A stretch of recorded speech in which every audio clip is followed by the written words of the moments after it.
পাখির বাসা আজকে আমি তোমাদের সাথে শেয়ার করব, যার খাবার থেকে সার্ভিস কোনোটাও ভালো না। প্রথমে আসি সার্ভিসে। কিছুদিন আগে সোশ্যাল মিডিয়ায় পোস্ট দেখে আমি ক্যাফেটা ভিজিট করি।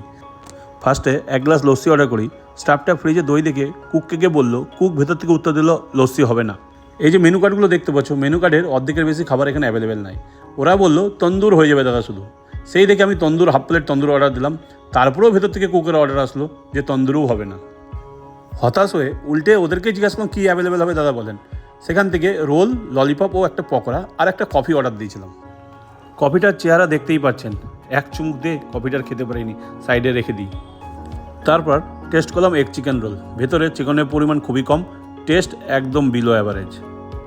পকোড়াটা একদম বাসি ছিল, ওটা খেতেই পারিনি। ললিপপে শুধু চিকেনের হাড্ডির উপরে কোটিং করা ছিল। শুধুমাত্র এই বসার জায়গাটা একটু ইউনিক লেগেছে, পাখির বাসার মতো। আর এটা তুমি ওই লাইট